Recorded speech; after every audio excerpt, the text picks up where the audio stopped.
তো finally guys আজকে আমি আমাদের জিনিগিতি বাজার ব্রাজিলে কিনতে আসলাম। যদি ব্রাজিলে কিনতে না পাই তাহলে জিনিগিতি বাজারে কোনোদিন মার্কেটিং করতাম চ্যালেঞ্জ করলাম। তো চলে যাই বাজারের ভিতরে। বাজারে আসতে না আসতে দেখলাম ট্রেনের রাস্তা।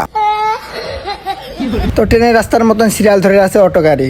তো আমাদের জিনিগিতি বাজারে যেহেতু রাস্তা খারাপ হয়েছে তো বলার বাইরে, যেহেতু রাস্তার কাজ চলতেছে একটুখানি জায়গায় আমি এখন বাজারের ভিতরে চলে আসলাম। তো ব্রাজিলের গেঞ্জি কেনার জন্য তো আগে পাশে আমার চোখে পড়লো তো ব্রাজিলের গেঞ্জিটা, কিন্তু এটা ছোট বাচ্চাদের ছিল তাই নিলাম না।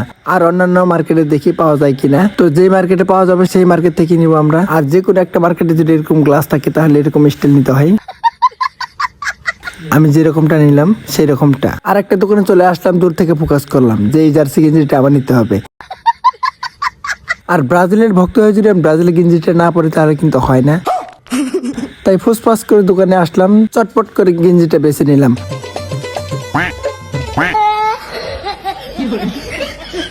আমি এখন মানহা ফ্যাশনে চলে আসলাম। তো এটা আমাদের জিনিগিতি বাজারের দোকান। তো এই ছোট দোকান হলে কিন্তু এখন বর্তমানে আমরা নতুন নতুন দোকান থেকে সবসময় কাপড় চোপড় কিনি। আর ভাইটা ভালো মনের মানুষ, বেশি দামাদামি করে নেই, যা চাইছে তাই দিয়ে এসে পড়ছি।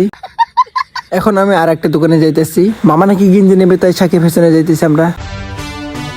বর্তমানে আমাদের জিনিগিতির মধ্যে নাম করা দোকান হচ্ছে এই সাকিব ফ্যাশন। তো এখান থেকে সবাই কাপড় চোপড় নিয়ে আসে। তো আগে তো ছিল আলিফ কালেকশন, তো আলিফ কালেকশন এখন শেরপুর চলে গেছে, এখন আর জিনিগিতিতে নাই। আর এখন কিন্তু জিনিগিতি ছোট বড় দোকানে কাপড় চোপড় অনেক ভালো ভালো পাওয়া যায়।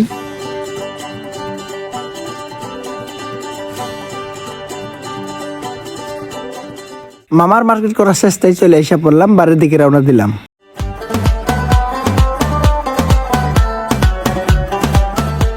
আমি এখন চলে আসা পড়লাম আমাদের ধানের খলাই। এখান থেকে আমাদের অটো স্টেশনে যাইতে হয়।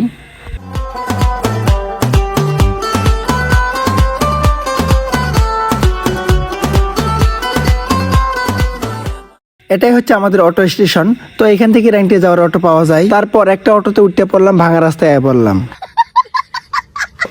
আর এই জায়গায় হালকা বৃষ্টি হলেও সবসময় পানি ভরে থাকতো, তাই এখানে রাস্তা মেরামত করা হইতেছে। আর ভিডিওটা সম্পূর্ণ দেখার জন্য অসংখ্য ধন্যবাদ।